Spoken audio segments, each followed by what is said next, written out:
Hey, what's up, beautiful Bellcast listeners? Welcome to another episode. I'm Geo. And I'm Bart. And I'm excited like crazy for you because this is your first week in your entire life. In my whole little 37 years on this little planet. Of doing. Am I 37 or 36? Jiu-Jitsu. Yeah. You are going to be 38. No. Yeah, 38 this year. Oh, shit. I'm going to be 30 motherfucking 8. You're pretty much starting Jiu-Jitsu when you're almost 40. That's How does that awesome. feel? I don't think about the age at all. Yeah. I think more about the mindset. And I feel like entering it at the perfect time. Really? Why? Oh, why the mindset and not the age? Yeah. Like, why would you start a sport when you're about to be put in a retirement home?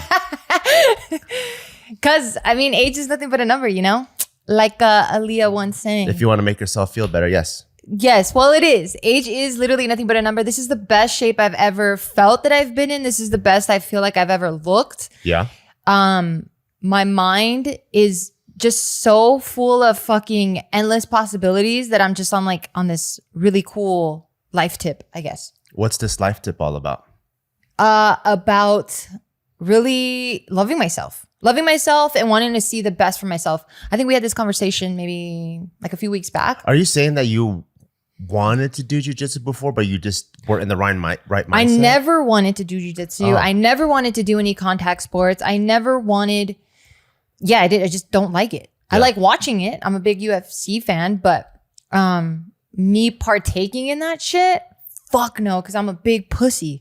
What does that all have to, how does that tie in then? Like having the right mindset now to now wanting jiu-jitsu, like was something holding you back from wanting to do jiu-jitsu, or you didn't even want to do it before? Well, a lot of things changed in my life over the few years that we've talked about on this podcast. We've talked about on other people's podcasts, like in our videos and stuff.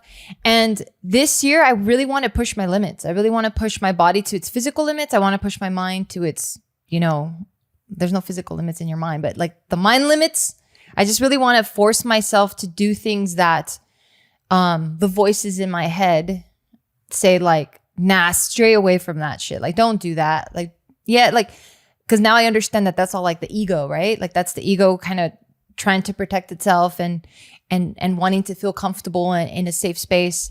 So anytime I hear that voice say like, nah, don't do that, I'm more like, fuck, I got to do that now. Shit, Yeah. Like if I'm having like a conversation with like a loved one and it's like, well, don't say that. But if I know it's coming from a good place and I'm like, fuck, I have to say that now, or I have to do these actions or whatever. So that's what the mindset has to do with it.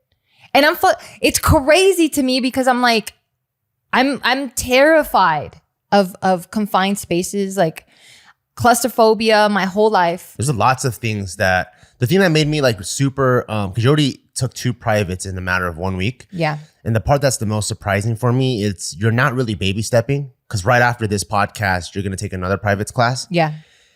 And jiu-jitsu has a combination of things you don't like claustrophobia, where people are going to be strangling you all up on top of you. You literally go in a class and you meet strangers for the first time. You shake hands.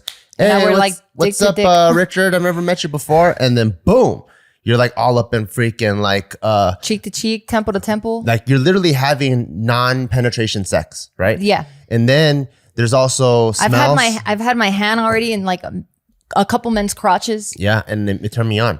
And there's also like smells, right? Like I know you're a big smell person. Yeah. And then people are gonna have perfumes or colognes. Well, and I'm a big this person. Ow. Yeah, you don't like contact sports. No. Like you're very sensitive physically. Yeah. So you're gonna be like be feeling that. Like you're gonna be feeling this kind of stuff like all over the place. Yeah, that felt kind of good. Really? Yeah, it's just my body's fucking wrecked. Yeah. For those of you guys that aren't watching on YouTube, I was just like poking at her all over the place. Yeah.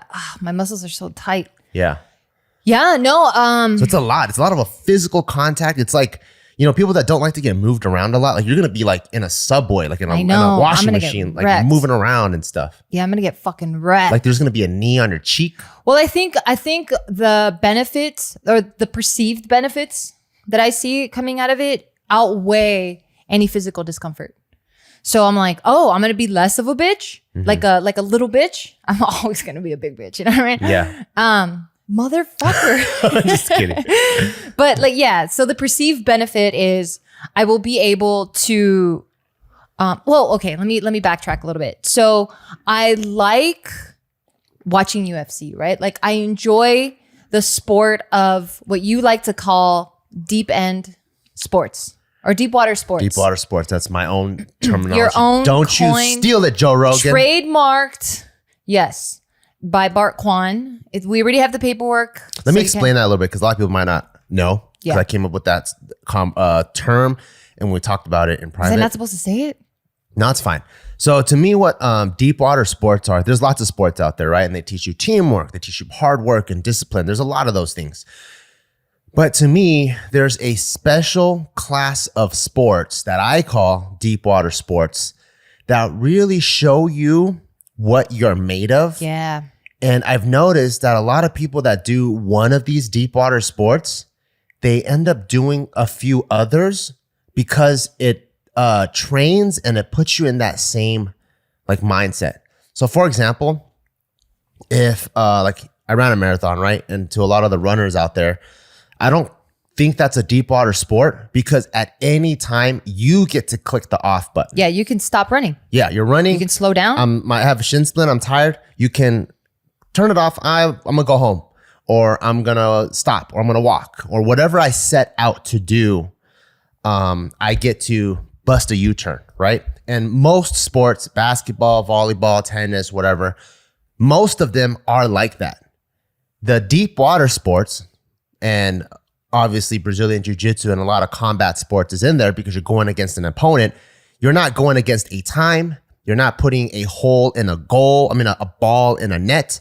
You're not doing don't play any of the sports, I could tell, huh? Yeah, you don't do any of that stuff. You have someone else trying to assert their will on you while you're trying to assert your will on them. So the only person that can turn the off switch is if both of you guys agree, right? And usually one person is, if one person feels the other person weak, the other person's coming on real strong.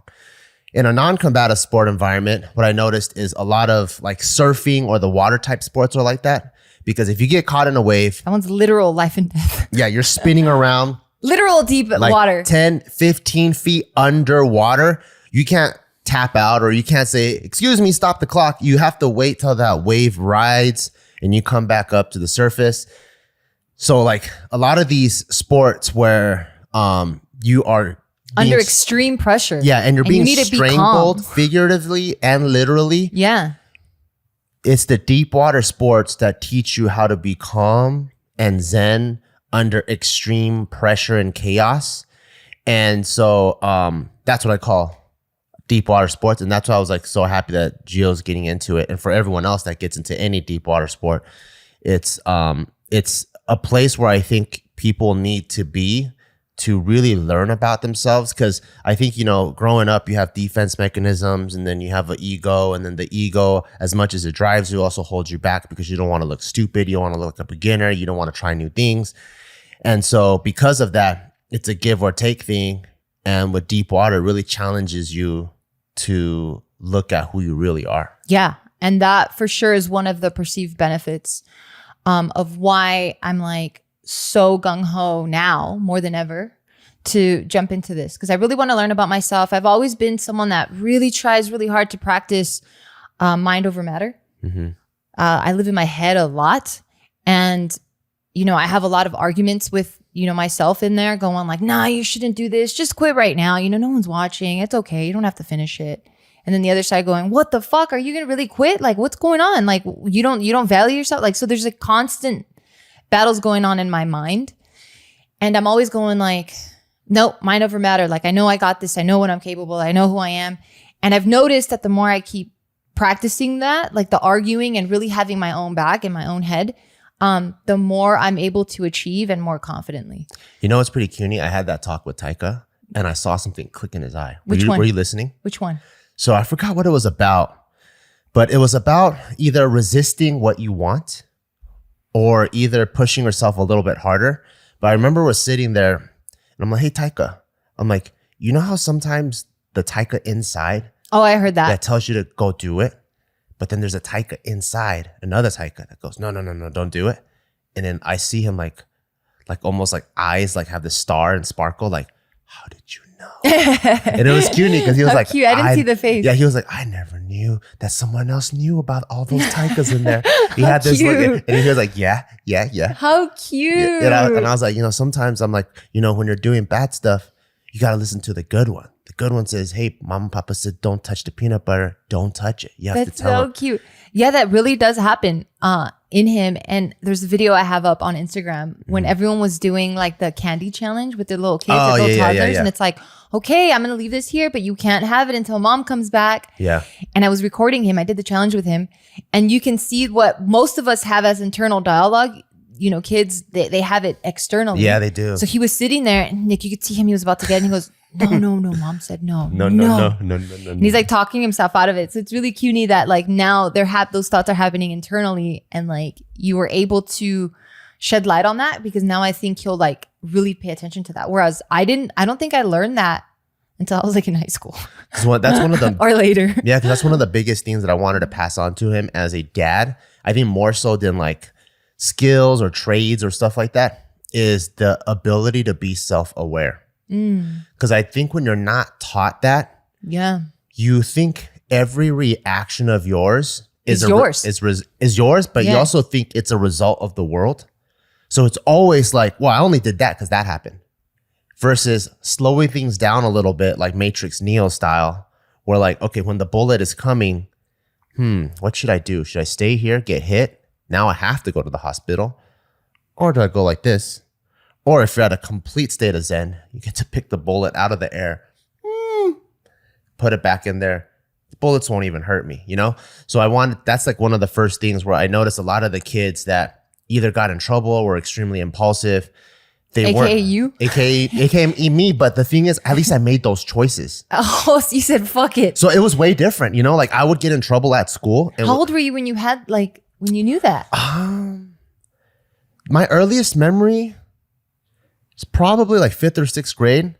5th or 6th grade, 10, 11. But I remember like being in the principal's office with like 3 other kids, right? And we all did the same thing. Like we're all troublemakers.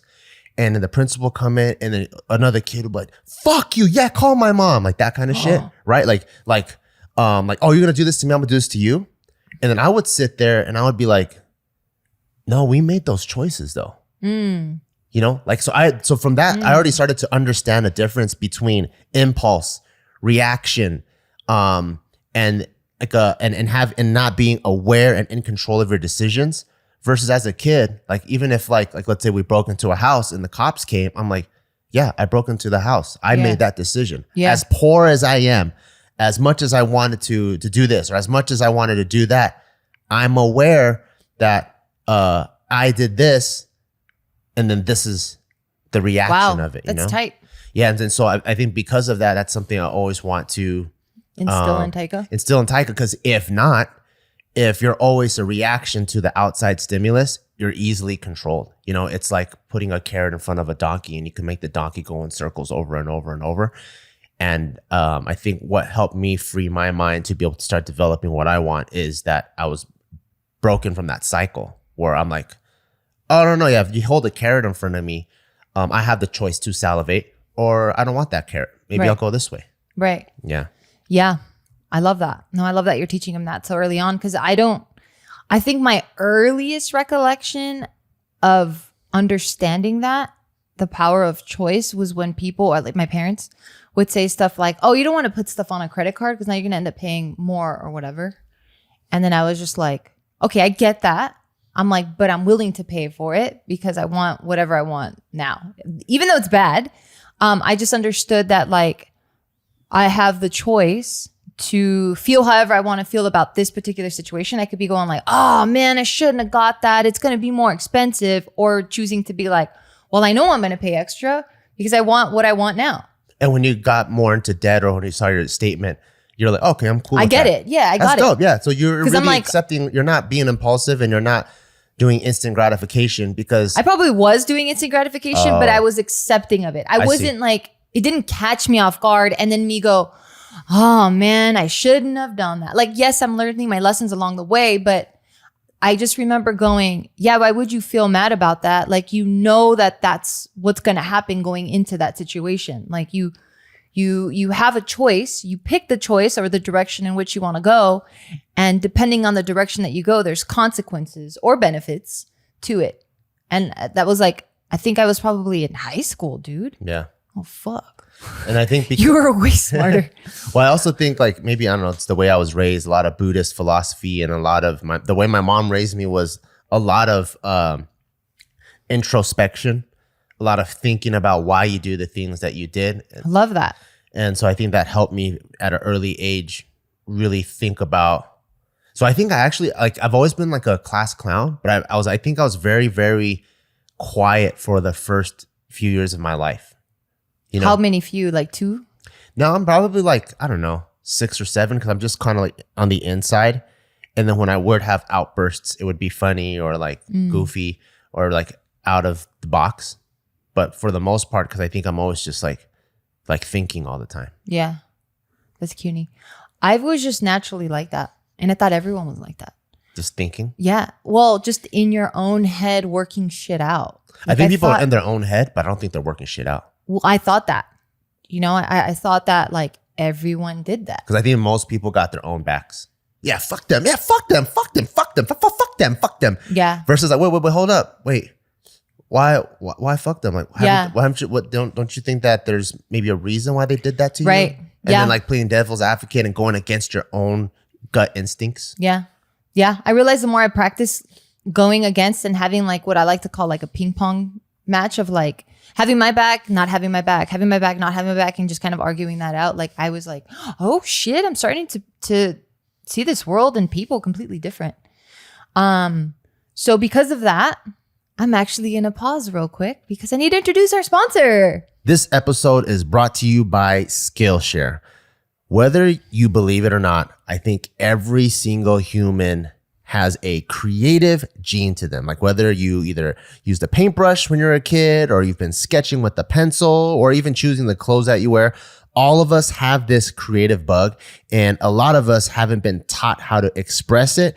And many times we look at other people that are creative and you're like, oh man, that's so cool. And that's why I love Skillshare, because it makes it so much more accessible to tap into that inner creative that's on the inside, on the inner of the inside. Because Skillshare is an online learning community that offers membership with meaning. There's all kinds of projects and subjects you get to explore, like graphic design, photography, creative writing, animation, web development. If you have that little creative itch, check it out, because there's probably a class out there that can help you develop it. One of the classes I think it's super cool for people is Productivity for Creatives. Build a System That Brings Out Your Best by Thomas Frank. Because a lot of people I think rely on inspiration. And they're like, oh man, I've been wanting to do a really cool post, or I want to shoot a video, but I don't really know. Now you can create a system on how to express that creativity. And you can go and explore your creativity at Skillshare.com/Bell. BEAW, and get a 1-month free trial of premium membership. And trust me, you want to do this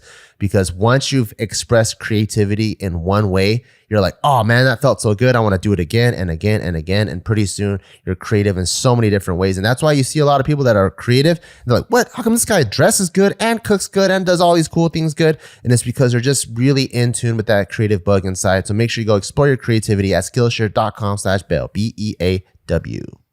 I want to say thank you to Best Fiends, one of my favorite mobile games that I get to play wherever I am. It doesn't matter if I'm like, if we're going on a road trip and, you know, there's those moments where like you just kind of want to unplug and be to yourself because there's like nothing to look at or you're driving late at night. You can play Best Fiends. I also love that I can play it on an airplane. Like I'm not reliant, or I don't need to have Wi-Fi or any sort of signal. I could just pick up my phone and kind of zone in and just challenge my cute little brain to some really fun games.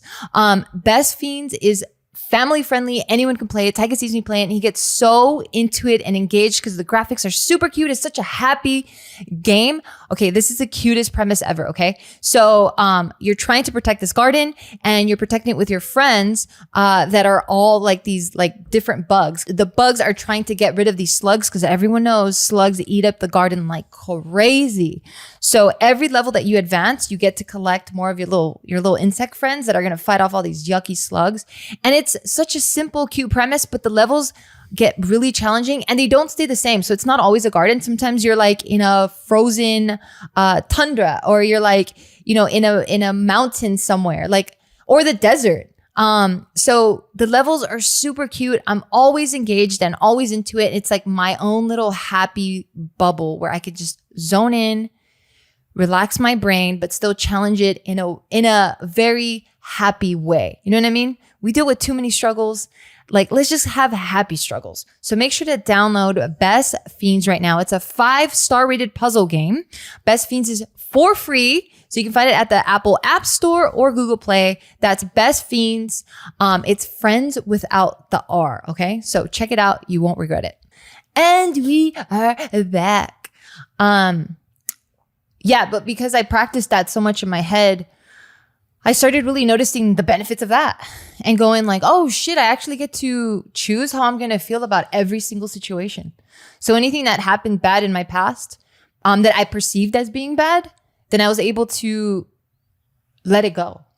And it was really freeing because I'm like, oh shit, I have no reason to feel sad or angry or whatever negative emotion you want to insert in there about the situation, because fuck, I can empathize, or I understand, or they were just doing the best that they knew how to do, you know? Yeah. So the more I practiced that, the stronger that became and the more freeing I felt. And then it turned into like me really digging and going, well, what are some other things that I'm always telling myself? Like what some people might call like your limiting beliefs, right? Like, oh, I have claustrophobia, and oh, I don't like contact sports and sweat and this and that. And I'm like, fuck, like I want to be a capable human being. And the more kryptonites you have, the less capable of absolutely, you know, like I hate that sometimes okay, let me rephrase that. Not that I hate that I'm emotional, but I don't like how quickly I can be emotionally aroused, or like how quick I am to like respond and like already go like, claws out. Yeah. That carrot that you're just salivating for that carrot real I hate good. it. Yeah, I hate it, but I'm aware of it. So I will feel it. And I'm like, well, wait a minute. Why do I feel that way? What triggered me, or why, like what happened? Like I can at least slow that down a little bit. Not quick enough, because sometimes I do react. I'm trying not to. That's the part where part of the fight game where Conor McGregor was saying he won most fights before they even stepped at the ring, and they actually won the fight at the press conference. Oh, because he got in their head. He already waved the carrot around, and the other person is so fucking riled up. And he's like, I got you, you know? Because like, if I can... Why did he switch that? Because if I can get you and I can see your eyes like have anger, I know you threw your game plan out the window. Because now you just want to fucking you're not going to be the best. You're not going to be the best fighter, because being the best fighter is something that can execute the technique. Yeah. You know, but you're going to be just an animal. And once you're an animal, I can bait you. I can bait and switch you. I can trap you. I can do so many things to you. Banners look so cool. I know, they're really cool, but they're actually just dumb. So aggressive. They're actually dumb. That's why we wear them. Well, I don't wear them. The fuck? I mean, you don't wear them, but as a human race, we love wearing animals. Yeah, that's so sad. Yeah, so just kind of practicing that and just feeling the benefits of like feeling so free and feeling in control of like my life. When I really looked into like, well, what else am I telling myself? Then it was those things that I heard, and I'm like, fuck. This is dumb. Like, why am I holding myself back from that? So it was one of those where I'm like, yeah, that's it. I'm going to do it. Like, I have to do it. And I wasn't doing it to impress anyone else. I wasn't doing it to make you proud of me. I wasn't doing it to get likes on Instagram or whatever. Like, I'm not doing it because there's a trend, or I don't even know if there's a trend. I just really started looking at like jiu-jitsu as like obviously self-defense. Like that's always dope. Like being able to be your own Swiss Army knife in case of an emergency. Like, yes, please. I'll fucking take that. But then like just how much mental game goes into it, how physical you like how much you need to understand your body to know that you can be like a human octopus. I mean, just like all those things, right? It was like, yeah, I want to do this. So because I had all those things lined up, it was just easy for me to just go fucking full force. Because if I know if I was doing it for any of the other reasons I said I wasn't doing it for, then I know I can quit easily because it's like my heart's not in the right place. Yeah.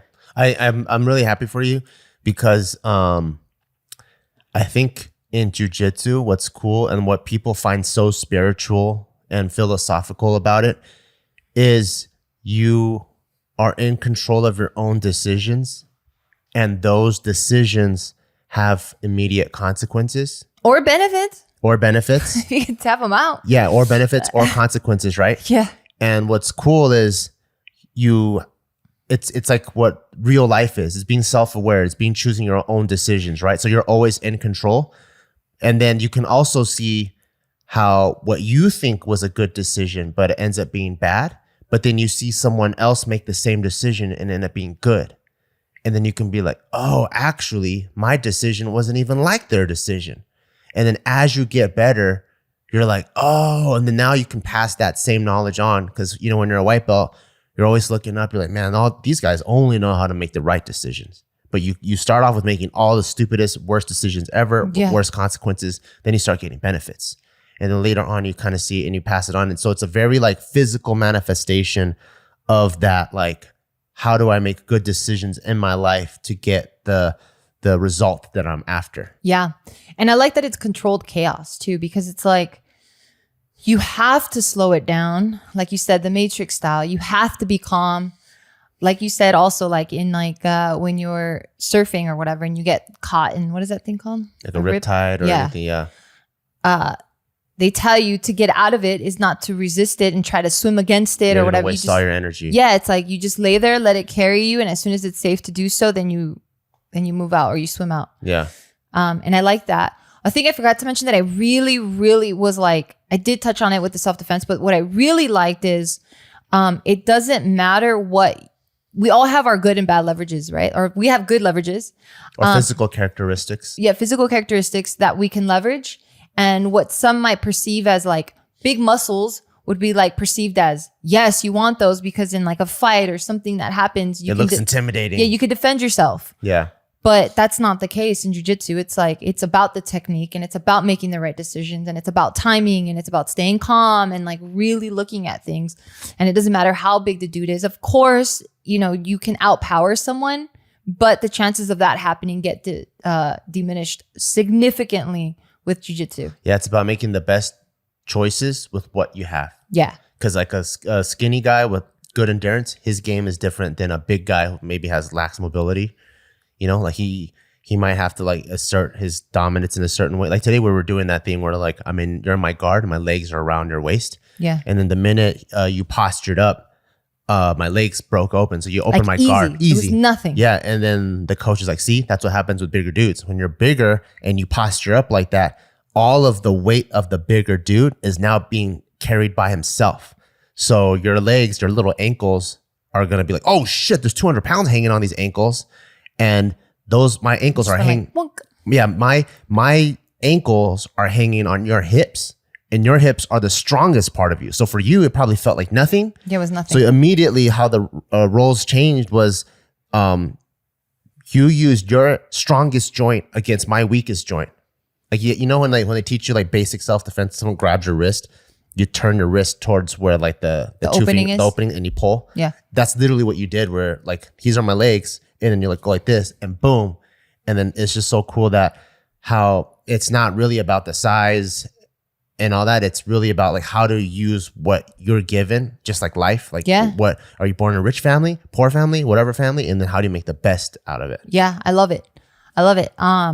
So yeah, I'm really excited about it because it's like, this feels right. It feels like I'm like doing it for all the right reasons. When I explain it to people, like, hey, I want to do this like full force, like logically, when I even say it out loud, I'm like, who the fuck is this person saying that right now? Like, wait, is this Geo? Like you surprise yourself. Yeah. Like even as we're having this conversation, I'm like, who the fuck is talking right now? Like it's fucking rad and it's super cool. But I'm also like, huh? How did I know how I got here, but it's just like, how did I get here? That's awesome. I wonder if I ever thought like that. Like what? Like, how did I get here? like, I mean, I know how I got here, right? I did all the work. Yeah, I know. But I'm just saying, like, I don't know if I've ever had that, like, maybe you're just not trash like I was. Self-revelation of like, wait, how did I get here? Yeah. Like, it's a really dope place to be at because I'm like, I know where I was. Yeah. And when I look at that to where I'm at now, I'm like, wow. Like fucking Neo. Yeah. When he's like, wow. Yeah, that's really cool. Yeah. It's just pretty rad. I think the only time I really thought like that was probably boot camp. Because it's such a, you're technically like in jail, but like doing military training, you can't leave, you know? And I remember maybe like the first 2 weeks in, I'm like. How long is boot camp again? 13 weeks, 13, 14 weeks. I was like, why the fuck did I come here? The first couple days are rough too. Wait, so it wasn't a positive thing? It was a negative thing? Because for me, I'm saying it as a positive thing. Oh, I'm saying it as, it was not even positive or negative. It's just feeling like you don't even recognize the person that made that decision. It's just going like, what the fuck is going on? No, it's not what the fuck is going on. It's more of like, I don't recognize myself. Like, I'm like, cool, this is who I've always wanted to be. Oh, that's awesome. Like that. Like revealing yourself to yourself. Yeah. That's pretty cool. Yeah. It's like that. I'm like, damn, this is who I always wanted to be. This is tight. I think I'm still doing that. Oh, really? Yeah. I think I'm still trying to like reveal who I want to be to myself. And I think like that's just an ongoing journey that I've always tried to do. And I think when I am present and in the moment, I try to make every single moment right, because a bunch of right moments makes a right period of time, and a bunch of right period of time makes like a good phase, you know? Like I try to like put it in like little blocks like that. So like whenever I catch myself, like let's say I'm like hanging out with Taika and I'm on my phone, I'm like, wait, is this the right thing to do? No, it's not. Let's play with Taika. Yeah. You know, like I think I just try to add all the little moments up. And so like, I think because I've been so self-aware at such a young age, I've been, you know how like back in JK, I was known as the crazy guy when I told the story about when I broke my foot. Oh, and you kept jumping over doing and over. backflips. Yeah. Or if like I run and then I'm like, okay, I'm supposed to run like 10 laps. And I'm like, oh shit, was that lap 6 or 7? Well, like, guess what? We're running 15 today, motherfucker. You know, and so I've always been like, I guess I'm hardcore to my friends, but to me, I always wanted to make myself proud. So I'm like, I know I don't make myself proud if I go 6, 7, 8, 9, and I just go home. Like I wanna do the extra so that I'm always like, you know, proud of myself. Yeah. And so I think I'm still on that path of trying to do the extra in life until I'm proud. You know how crazy we are as humans? We're so smart that we like to overcomplicate a lot of shit. A lot, yeah. Because it's like, I want to be more courageous. Like, how do I become more courageous?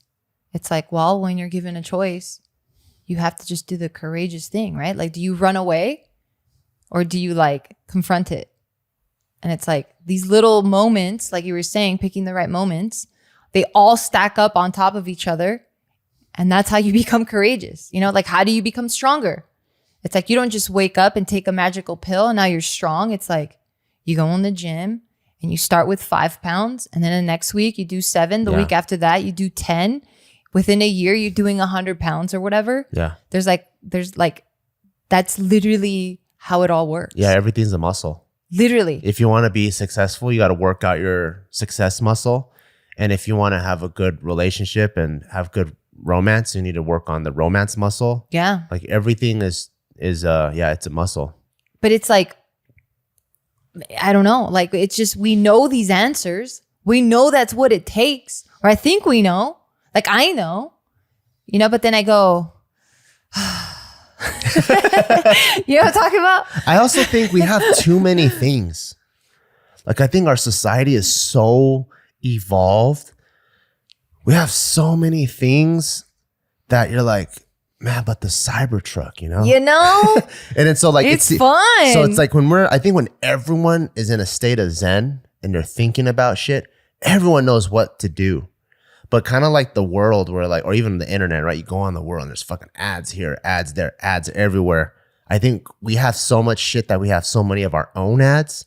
So we're window shopping in our own minds. So we're not even being intentional. We're in our minds. You're like, you know what? I'm going to have dinner with my pops every Saturday night. And then the ad comes up. Yo, you want to go to the club Saturday? You're like, we'll do next Saturday. Yeah, next Saturday. And then you just have so many things.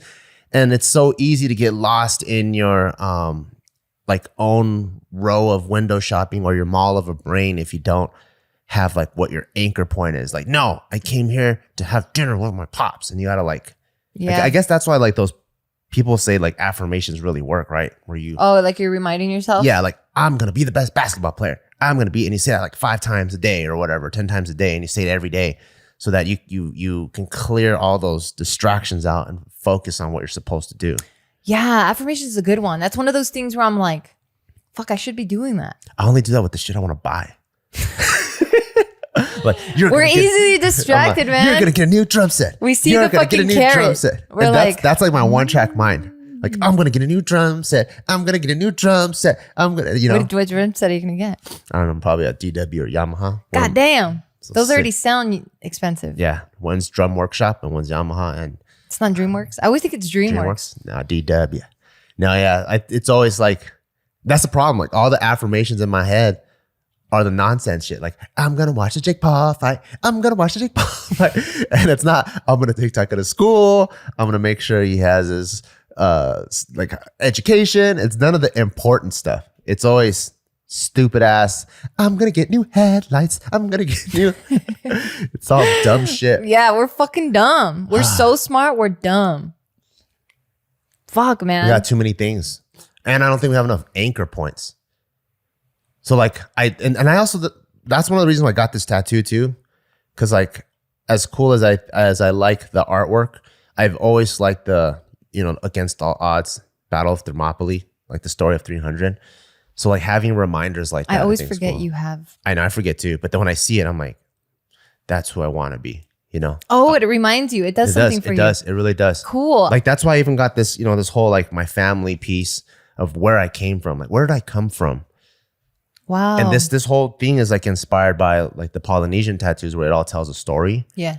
And so for me, like, what's funny is if you go on my desk, I'll have like 6 Post-it notes of the same thing.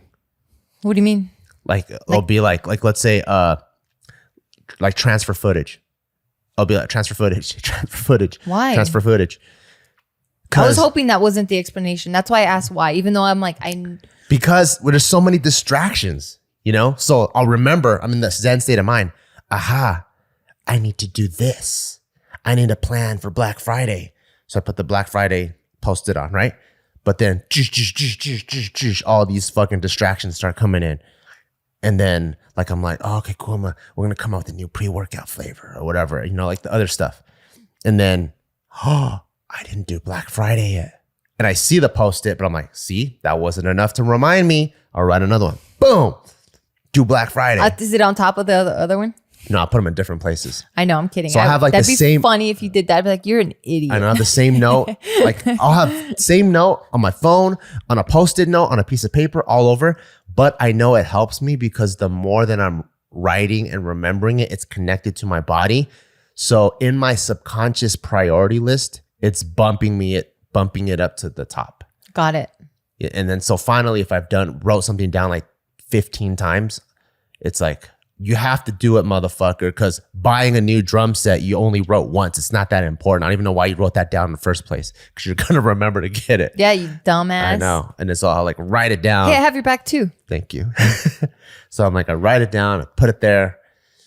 And then it does make me feel good when like I do it. And then I go, aha, aha, aha. Like I rip it like 6 times. I got it all done. It's cuny. Yeah. It's super cuny. Yeah. I mean, I don't know. It feels right. I feel like I'm in a good space. I know, like, I understand that feeling this way is also temporary. Like this high, this happiness that I feel. Not that I'm looking forward to it, but when it comes, it's like I now understand to embrace it and be like, all right, what shit do I need to learn right now? Because I don't feel good. You know what I'm looking forward to? No. What? No, I don't know. I'm looking forward to you getting hurt by someone. Why? So like, you know, when you're trying to be with someone, right? And like you're trying to learn about each other, trying to get to know each other. Oh, you want to see how I react? Not that. Not in a way of like taking notes, good or bad. But like, just like how when we try to get to know each other, like through a date or whatever, I think it's so fucking bullshit. You don't really get to know people because you're putting your best foot forward. They're putting their best foot forward. And the conditions are perfect. And it's the perfect conditions. You guys smell good, took a shower, all that stuff. Take them camping and don't bring anything. Yeah, like the best long-term relationships are when people been through some shit. You know, you've been through some shit together. And you come out.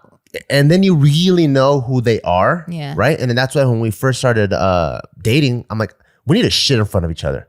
I need to see what your push face looks like. I need you to see what my push face looks like. No, you're weird, dude. I need to hear you grunt. You're weird. Grunt. And then that's how we really get to know each other. I don't want to know you that way. No, I do. Well, that's you, dude, not me. Then do we even know each other? Because couples that haven't done that, let's say one couple is in trouble and like they can't wipe their ass? No, like he or she is like shitting their brains out when there's like a robbery going down at the mall. You're not gonna be able to recognize that grunt sound. Stupid. You just look underneath the stall and you yell the name. What are you talking about? You're gonna give away who it is. Weird. You're gonna give it away, Rachel, and then the guy's like, "Oh, there's a Rachel in here, huh?" Pew, pew, pew, pew. I don't understand what you're saying. What I'm saying is, I want to get to know you. I feel like I only know half of you. So you want to see so by me getting hurt, how do you know me? I get to see that side of you that I've never seen before. Hurt? Like I've been in surgery. What are you talking about? No, hurt. What do you mean? I've pulled my back before. Like getting punched in the face. Oh, like how I react under pressure? That too? Wait, what? I want to see, there's all these sides of you that I've never seen before. And I want to see all of it because I love you so much. Okay, I mean, I want to see it too. Yeah. I want to see how much of a little bitch I am, which I know I'm a fucking little pussy. You know? Aren't you curious of how I react on a roller coaster? No. Why not? You don't want to know me? I think I already know. I mean, you're scared of rides. Yeah. So I already know what you're going to do. Am I a screamer or am I silent? Or I think I know enough about you to know that you were going to do that. What am I? Who am I? You don't know me. You're just a very internal person. So what do I do? Show me on a roller coaster, the scariest roller coaster in the world. You just go, oh shit. oh fuck. And that's literally all I get. Where I'm going, I think you gave me actually way more. What do you mean? I'm probably like this. No, you're smiling. Because I think you're so nervous that you're just like, oh, fuck, I'm about to die. No, you don't make that face. Oh, really? You're smiling. I am. I'm smiling. Yeah. You're smiling. That's why I'm always like a little bit confused because I'm like, is he really afraid? So I have to check in with you. Like, how was that? And afraid of what? The roller coaster. Yeah, I'm afraid. Yeah, but I'm just saying your facial expressions throw me off. So then when we're done, I'm like, how was that? And you're like, that shit was fucking scary. And I'm like, really? But you look like you were enjoying it. Well, I'm also, I think, probably having the internal dialogue. Like, oh, so you want to choose to be afraid? Why are you choosing to be afraid? Look at all the people here. No one else is afraid. Why are you afraid? Why are you choosing? There's like the 7-year-old sitting in front of you going, I know. And you're going, if you could react however you wanted to, judgment free, no one gives a fuck, no one can even see you, what are you really doing? Like externally, like what's your... But what I want to be externally? Yeah. I wish I was screaming. What would you be screaming? It looks like it feels so good. Like when people ride a roller coaster and they're like... No, not what you wish, but like not what you wish for the positive, but just how you wish you could express yourself on how you actually feel on the ride. I don't even understand the question. So if you're scared... Yeah, I'm scared, yeah. You're saying that you're having internal dialogue of like trying to talk yourself out of being a bitch... Right? No, I'm just talking. Well, I'm like, why are you choosing to be scared for? Even before the expression of bitchness. Right. So that though is doing something to you physically. It's not allowing you to either cry or refuse it or shake your head or close your eyes or put your head down. Like it's not allowing you to show that. You know what I mean? Yeah. So if you didn't have that internal dialogue, what would you be like? Probably like you wouldn't even get on. Probably like a black pastor. Like those types, like a John Witherspoon, like very expressive, like a Reverend. They're my favorite. Like there was this one viral clip. I don't know if you ever saw it, but it was a plane. And then it was like hella turbulent. Oh, I saw that. It was hella turbulent. Was not right? a rev. Yeah, and then everyone was like screaming and stuff. And then the dude was like, "Oh hell no!" I'm like, "That's what I feel." Yeah, he was like, "Land this plane right now. Yeah. Land this motherfucking plane down. You better bring." It's funny because that's exactly how I feel on the inside. Oh, okay. I do remember you saying you're like David on the inside.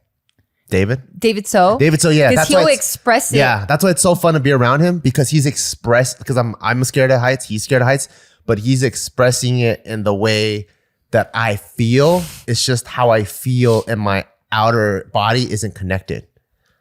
But him going like, ah! Like that, or like there's times like me and David were on a cliff, we're walking next to each other. I look over the cliff, I'm like, oh shit, and then I see him, and he looks over and he goes, oh. And I'm like, yes, that's how I felt on the inside right now. You know that face that David makes? Yeah. He's like, oh my God. Oh my God. I like when he starts crawling because he's like a fucking 6-foot behemoth. Yeah. And he just gets so little and he starts like crawling on the floor like I'm going to fall. Like if I'm not pressed on this floor, I'm literally going to get like a gust of wind is only going to blow me off the cliff. Yeah. It's like, bro, chill out. You're fine. That's how I would feel. Yeah. I'm curious to see. I mean, I know how I'm going to be under pressure. How are you? I panic. So I'm going to try really hard not to. I thought you were going to say something cool. I've never been under pressure like that. Something brave and cool. Nah, I'm not brave. I'm a fucking little puss. Damn, I need to record your first live roll. You should. See what you look like. You should. I'll probably be laughing because I'm like, I can't believe I'm fucking doing this shit. You probably will be stupid. laughing. You're so funny. I'm so stupid. I'm gonna get fucked up. I'm gonna be like, oh fuck. This is probably why I didn't want to do. Oh fuck. Okay, I'm out. Try some of the best fighters. All have older brothers. But I had an older brother, and you're always saying my body awareness is pretty good. I'm like, really good. Because they're so used to being ass beat, dude. defensive and getting the ass beat that they it's just natural, and then they're calm in the storm because they grew up in a storm. Oh, I don't know if I grew up in a storm, but I definitely got my ass beat. Like for sure. Like Nate Diaz. His older brother's Nick Diaz. Forget about it. He definitely did not have a good time.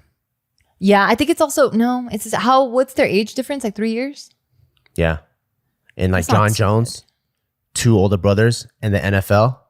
Oof. Forget about it. There's a fight at the fridge for food, fight in the living room. There's a fight for literally everything. You're going to fight for the chair. You're going to fight for food. Getting jumped in the shower. You're going to fight because they're bored. No wonder he's so good at fighting. Yeah, you're going to they're going to pick on you because he's bored. Or because like you just looked at him the wrong way when he asked you to fucking pull his socks off. Yeah. It's like the stupidest shit. I remember my brother going, hey, pull my finger.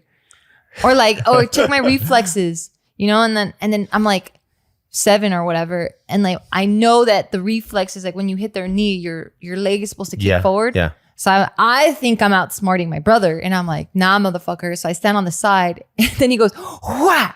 And he hits me with his arm and he goes, oh, I guess my reflexes don't work. Your brother's pretty funny. Yeah, or like I'd be on his bed and we'd be watching, I don't know, a movie. And I'm at the foot of his bed and he'd be like, hey, Geo, do you want to know what it's like to fly? And I'm like, yeah. Fucking moron, right? And then there I go, boom. Caught. He fucking kicks me off. I like slam against the wall. One of my favorite that happened to me was there's a guy that was like bullying me all the time already. He's like an older brother figure. And then he's like, hey, you want to play a game? I'm like, nah, not really. Because you're going to lose. Yeah, he goes, no, this one's cool. This one's cool. I'm like, fine, what is it? And he goes, we're going to play a game to see who could hit each other the softest. And I'm like, all right. You're stupid. I'm like, all right, I like this where it's going. So I'm like, can't get softer than this. And he goes, wow. He goes, I lost. I'm like, fucking bitch. Yeah. It'd be like that, man.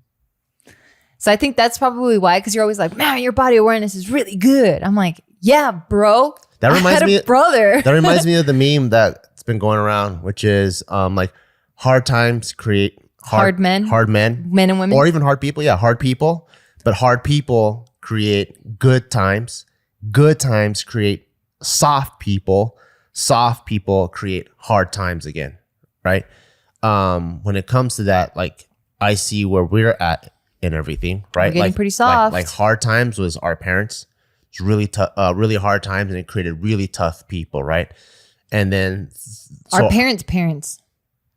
And they were like getting a little bit softer. They had a little bit better. But like, no. Better than worse than us, our parents, I think, are the ones that immigrated. Oh, gotcha. That's like the biggest change, right? Gotcha. Like as much as you can improve your life in Mexico at that time, Gotcha. Not much, right? In China at that time, not much. But coming to a country, land of the free, and you have the American dream, you know? So like my dad coming here gave me, but it was still relatively rough because we're like lower class. I wasn't a baller living in like Palos Verdes or something, right? And so I was able to like, maybe we're the last of the hard people. And our parents don't even think we're that hard. No, but now we're pussies. For sure, it's good times for Taika. For sure. It's the best times. This guy got more toys by the time he was 2 that I had my entire life put together. This motherfucker says, "Oh my gosh." That's the softest fucking phrase I've ever heard. Oh my gosh. Yeah. I'm like, who the fuck? Whose kid are you, bro? Yeah, like oh my gosh. He's growing up in the softest of times, at least in our generation. Yeah. I'm like, man, like, is it inevitable? Is this cycle inevitable where he's gonna be a soft mofo in these good ass times, and then he's gonna create hard times for? Why are you trying to just pretend like we're for his next kid? Are we gonna try to steal David's idea of like pretending we're like super dirt poor and like scraping by? I wanted that before, but then I'm like, why do I want to punish myself? I work so hard, you know?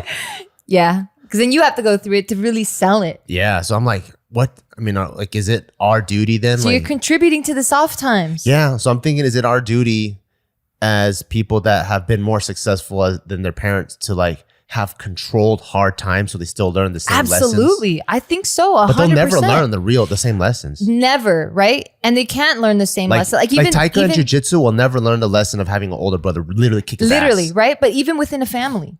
You have the exact same parents that probably taught you the exact same way, but because you guys are so different, you're not going to receive the same lesson the exact same way. Yeah, that's true. So of course not, right? But I think putting him under controlled chaos or like controlled struggles. Yeah, I think that's super important. Like I'm so grateful that my mom was willing to expose me to a lot of things that I wanted to try. Like my mom got her ass up, signed me up for whatever classes I wanted to do. And then I would do those, you know, and then that taught me that like, if I want to do something, then I go out and I do it. And if I want to be good at it, then I have to do it a lot, even when it's really hard. You know, like my mom created this struggle. No, that's funny. No, because she's like, oh, okay. No, I know it's real. No, but I'm like, maybe that's what I need. Funny. Maybe that's what I need to do because I didn't know anyone else in my class that got home and got homework from their mom. You know, like my mom, I would get off school in kindergarten, first grade, and like Taika, most kids go home and they start playing. And she would tell my grandpa, he's not allowed to play until he finishes like 20 math problems. Damn. And I'm like, why do I have extra homework? You know, and even on the weekends, like the Saturday, friends come knock on the door. They're like, nope, Bart can't play until he memorizes this newspaper article, and then he has to write it verbatim. Like that's what my mom would do. She would lock me in a room. And then she'll give me like a 500. What is that supposed to teach you? I don't know. She says like, if you memorize good English, good writing, then you'll be a good writer. Oh, okay. So she'll block me in a room and it's literally this, a piece of article, like an article from like the LA Times that has like 500 words in it. And I have to memorize it. And then if I don't, I can't come out. How the fuck did you learn how to memorize it? I just started smashing the words into the wrinkles of my brain. Like this Sunday afternoon, the Dodgers played the Pirates, whatever. Like I'm just like Sunday afternoon. Okay, got that. Dodgers play the Pirates. Okay, this Sunday afternoon, Dodgers play the Pirates. So I have a sentence together. Okay, cool. This is the first time that Mike Piazza, whatever. And then, you know, like I'm just like memorizing. And then when I go, wow. And then when I can repeat it to myself fully, then my mom comes in the room and she goes, you know it? I'm like, yep. Now she takes the newspaper, puts it away, puts a blank sheet of paper, and I write the whole article. And then she'll match it because her English isn't good. So I think that's her way of teaching me English. She goes, I can't teach you English. So Just copy this shit. Your mom's dope. So she puts the two together and then she'll look and see how many words are wrong. Your mom fucking loves the shit out of you. And then I was like, it'd be like, I'll start it at like 11 a.m. on Saturday and I finish at 5 p.m. Do you understand how dope your mom is? No, how dope is she? I mean, she's willing to sacrifice her not doing jack shit. Or maybe that's her way of fucking locking my ass up. So she fucking. So she could do jack shit? That's pretty good too. I don't know what she was doing. She was fucking doing. But I mean, she would have to sit there and like, I mean, your mom seems like a diligent person. That's one thing that I really respect about her is that she's extremely diligent and very committed to my success. I love that. Yeah, that's what I'm saying. Your mom's really dope. Yeah. Not to say my mom's not committed to that, but like my mom did it in her own way. You know, she had 4 kids. As much as my parents hate each other, you know what my dad said about my mom? He said, your mom's the type of person, if you told your mom you want a star in the sky, she'll go and get it for you. Oh, I could cry. That's like, fucking cool. She's like, she will literally go and get it for you. That's pretty awesome, huh? That's dope. Yeah. I wouldn't do that for Taika. Motherfucker, you learn how to get your own motherfucking star. We're going to go to Hobby Lobby and we're going to buy some fucking stars that come in a plastic bag, okay? Yeah, no, I'm not even doing that. You figure it out, fool. I'm not doing that shit for you. You need to be self-sufficient, dude. Yeah, but my mom created the struggle. Like we would go on the weekends to do practice Kung Fu when it's not Kung Fu times. It was always like, you know, recently I reposted on the story and it was like Labor Day, right? Labor Day just passed like a few weeks ago. And it was a day to take the days off. People were like, oh, cool, it's a day of relaxation. And then my mom's thought process was completely opposite. She was like, if everyone's taking breaks at the same time, how are you ever going to get a head start on your own goals? So when everyone else is taking a break, you need to work twice as hard. So that's why weekends were like smashed with activities. Wow. Or Labor Day, if like my friends are all hanging out, having like a barbecue and bonding with their family, I'm doing like twice the homework. Damn. And I'm like, what was your mom's goal for you? Like, what did she want out of you? The stereotypical be a doctor, lawyer, that type of thing? Yeah. To be successful, I guess. And what's successful? Like have a lot of money? Or successful with like degrees? I don't know if she had like a final destination, you know? So how does she measure your success? I think she wanted me to be capable of excellence. I see. And with excellence comes the degrees and the money and just... Kind of. I think like, so I don't know if she... Because what if you lived in her house forever, but now you're a doctor of like 7 different things? Is that success? No, because I'm not capable of excellence. Oh, fuck. So then she would want you to be fit. She would want you to have a house. She would want you to take care of her. Capable of excellence. I think excellence to my mom, I think in my mom's definition is like King Midas. A well-rounded. You touch something and it's gold, right? You open your mouth and Shakespeare comes out of your mouth. Your hands go on an instrument. I like that. And it's Kanye or not Kanye. Maybe that's a bad example, but you touch you touch an instrument. Hey, what's wrong with Kanye? Or Beethoven. What's wrong with Kanye? No, I'm trying to think of like classical shit, right? Or like, you know. Kanye's what... Or you buy a house and it's a genius real estate purchase. Got it. You know, like you cook food and it's... It's like the guy, the Asian, I think he's Korean. That's like a doctor, an astronaut, a fucking Navy SEAL. Oh my God. That fucker is excellent. I'm so glad my mom doesn't know him or his family because she'd be comparing like crazy. Yeah. But yeah, that's what my mom wanted me to be. She wanted me to be like everything you touch is excellence. I like that. You know? And because even with that, I think like damn, I like that. My mom used to beat the living crap out of me. My grandparents. Was it excellent? She did a great job. My grandparents would be like, yo, what do you want to be? The fucking president? You want me to be the fucking president? Well, not now, because it seems like it's... No. But they just thought that like my mom was holding me to such a high standard. Like an unrealistic... For like, yeah, watching TV. Like you better be excellent at watching TV. Like you got to sit like this, you know? Like your back straight, hands on your knees. Hands on your twitching. knees. Yeah, like if I'm eating, I need to like grab food as if it's for a commercial. Like everything is excellent. Wow. Like playing piano or even typing. Like when I was first learning how to use a computer, like it's like hand model status. Wow. You know, like brushing your teeth, leaning on the wall. Fuck no, that's not excellently brushing your teeth. That's brushing your teeth like a slob. You brush your teeth like you're playing the violin on each fucking molar. Like it was that's CUNY because you're like the complete opposite. I mean, you're excellent. You have excellent traits. Well, I know how to do all those things. And I think the minute I moved into my dad and I was like, or my dad's house, I'm like, oh, this is so good. I could just put my feet on the coffee table. And even I'd be guilty for the first few years putting my feet on the coffee table, Same. you know, because I'm just so like not used to it. Yeah. But yeah, everything had to be, you do it the excellent way. And what's CUNY is your mom burps in public, farts in public. I don't even understand. She sits with her legs crossed like at like a nice restaurant. It's cute. I mean, just the standards are different, obviously. Yeah, everything she would ask, like things that she doesn't even know about, she would always ask. And like let's say I got into Boy Scouts. I'm like, hey mom, just to let you know, I got promoted ranks. Now a Life Scout, or like, you know, like there's you go all the way up to Eagle Scouts, or there's different ranks. And if she doesn't know it, she goes, oh, okay. She goes, how long does it take to get to a Life Scout average? And then I'm like, oh, I don't know, maybe like 5 years. She goes, how long did you get it in? I'm like, I think like 3 or 4 years. She goes, that's excellent.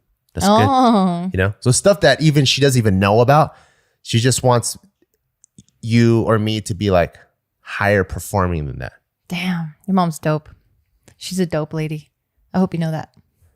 Thank you for reminding me. She's dope. Yeah, because I think I'm on this end of the struggle. Because also, so like I feel all the pressures. Yeah. But you saying that actually made a lot of things click, because I think because of that way of her raising me, I think I search for excellence. Well, and it's dope because you know what excellence requires. Yeah. You know what it's like. I don't know if I ever accomplished excellence. Maybe not, but you know what it requires, right? Like to be average, you can just scrape by, right? Like to get a C in class, you just have to show up and listen from time to time and you'll probably pass.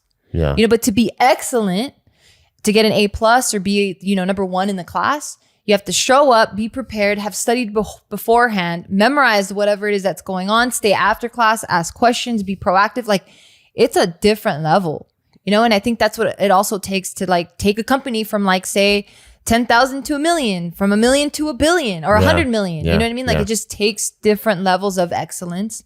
And it's dope because I don't think I've ever felt that before. I don't think I've ever pushed myself to an excellent standard. Or have someone challenge you to be. Or have someone challenge me to that, you know? So like the fact that your mom grew up in an era where, or maybe in Taiwan it's different.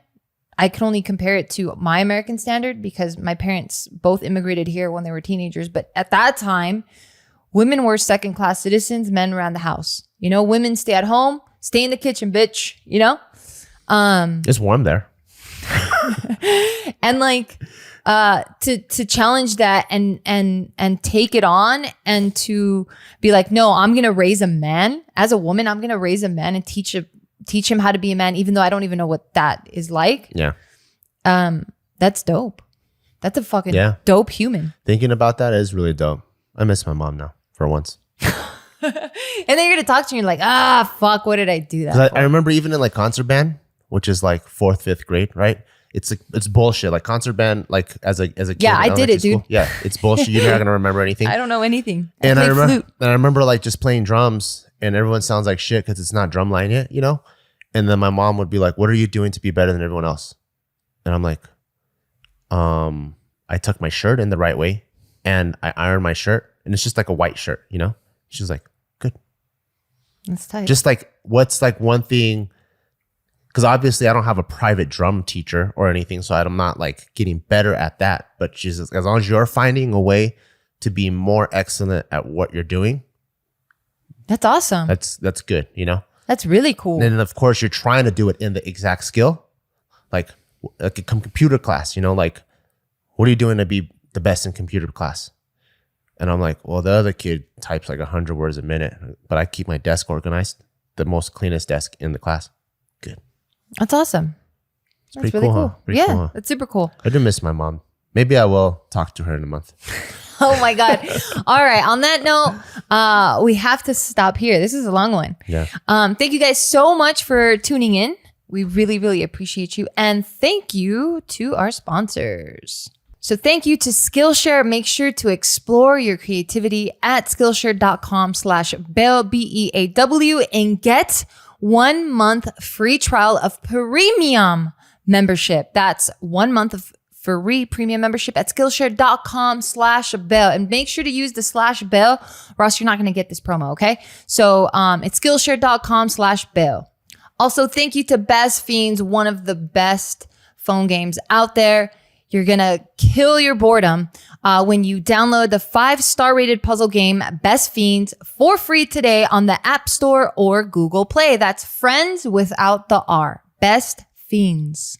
Shout out to our own brand, Barbell Brigade. We're about to drop a bunch of new stuff and get fully restocked on some of our favorite items like the amphibious shorts. So make sure you go to the website, barbellbrigade.com, sign up to the email to get the latest, because you know our drops go really fast. And I want all of you guys to get what you guys want.